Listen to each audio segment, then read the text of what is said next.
Today is Tuesday, March 24th, and New York City Public Schools, the largest school district in the country, has just released a structured AI guidance framework built around a traffic light system, red, yellow, and green.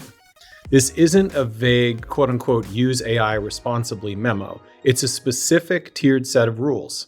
And it's worth slowing down to read it carefully because what it prohibits tells you as much as what it permits. Hello, I'm Dan Cogan-Drew, co-founder, chief academic officer at Newsela, and welcome to another episode of AI in the Classroom Daily, a podcast helping educators make sense of AI without the hype. And for transparency's sake, I'll tell you that I use AI as a thinking partner in preparing each of these episodes, because I think the best way to talk openly and honestly about AI in education is to work with it openly. So let's start with the implications of the New York City DOE's policy. Starting with red light, this is what is off limits, full stop. So the most important part, I think, of the policy is what it's prohibiting. So a short list of what is prohibited.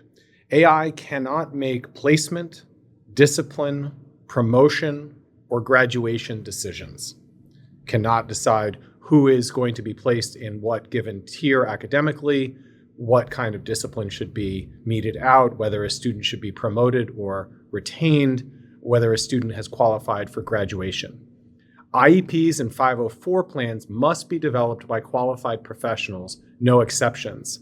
That's notable because there are a number of cases that we've been hearing about where IEPs and 504s are being written by AI.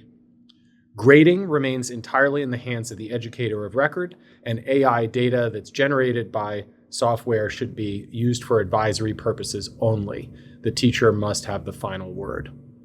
One of the things that I'm looking out for here that the policy mentions is that student data may not be used to train AI models. It cannot be sold or monetized. And that's very important. It's a necessary, absolutely necessary provision. I think this harkens back to one of the concerns that we raised in an earlier episode where teachers are uploading information about students, for example, to generate a 504 or an IEP, and that information is private to the student and should not be shared. And if the version of the AI model that they're uploading it to is the free version, then that data is being used to train the model without anyone's consent, the parents or the student, of course, who is a minor. So I think this is incredibly important. I would say also in terms of where algorithms show up, AI algorithms, course pathway recommendations can be overridden by, and this is important, educators, school leaders, or students themselves. And what they mean here, I think, is that they want to make sure that students, by virtue of being placed by an algorithm, are not limited in their access to advanced coursework, which sometimes can happen when students are tracked and the algorithm gets to decide who goes where. So that's the red light list. Let's talk about the yellow light list. And I think this is an area of focus where you really have to dig in to understand this. I think the most important overriding point here is that human judgment has to stay in the loop. That's the sort of philosophy of these guidelines and this policy. But it's nuanced.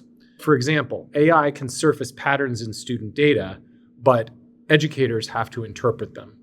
AI can generate translations, but for what the document calls critical communications, a qualified language expert must review before anything goes out. For bilingual materials and diverse learner supports, only qualified bilingual and English language learner teachers should be reviewing the AI outputs, not just flagging them. I think importantly, student use of AI lands in the yellow. It's not given a green. It's not just a go fast and break things. Students may use AI for research and creative projects, but that must include educator guidance and critical evaluation. That's pretty important because it's not a rubber stamp for student use of AI. And at the same time, hearkening back a couple of years to the DOE's original policy, it's not banning student AI use either. Now on to the green light. This is what's actively encouraged. Most of this has to do with teacher use. So teachers get the green light to use it for brainstorming, lesson planning, drafting and refining communications, scheduling, formatting and summarizing non-sensitive operational tasks. A lot of this, I think, is centered around educators using AI for their own learning and research. As adults, I think this totally makes sense and is what I think most educators would expect. This is where the AI is a thought partner for the professional, but not replacing their judgment. And that makes sense. Stepping back, let's talk about what the red, yellow, and green line patterns are. So the red line, if you look at all the items in the red line, the red items, that involves a decision that affects a student access, rights, or future. That is strictly prohibited. Yellow is really about keeping the human in the loop. And green is really focused on the educator and putting them in the driver's seat in the use of AI. And I think this is a fairly coherent document, especially given the time it's taken for the DOE to put this together and the pace at which AI is advancing.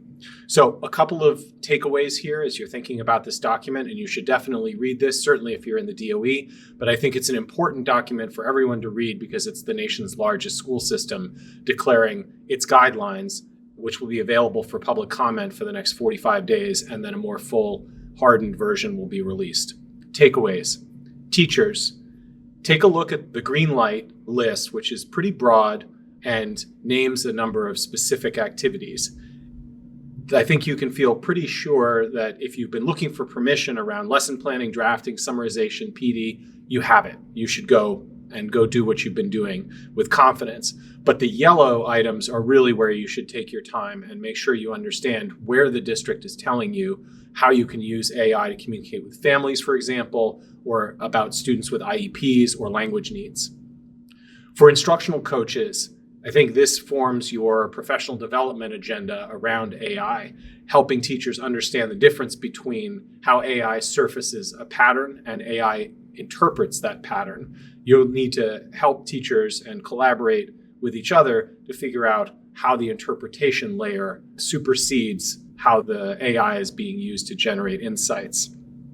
And then I think for district administrators, the red list is really where you have to check for liability. Any of the tools that are in use in your buildings that are touching on placement, discipline, grading, student data training, you really need to hold them up against this list of prohibited uses and make sure that none of them is crossing over. And finally, I think for everyone involved in working in schools, the professional learning layer here is going to be enormously important. If you're not clear on what the schema is, what kind of thing, your sensibility around what kind of thing falls in green, yellow, and red, you're likely to trip one of these wires without knowing it, especially, of course, on the red list. But where you fall in the yellow list, I think you're going to need to develop some sensibility about that. And of course, school leaders have been developing policies in the absence of a district policy. And as probably is now well known, you have 45 days to comment. And if you've been running a policy in your building, you have firsthand experience that I would bet the authors of the guidelines would want to hear because it's butting up against, or where it may butt up against, the guidance that they are providing. So just to that point, we're going to be talking in our next episode about what we know about the policies that have unfolded on the ground in schools for lack of a district-wide policy, how those policies are going to intersect with the district policy. So that's going to be our next episode. Stay tuned for that. Thanks for joining as always. We'll see you next time.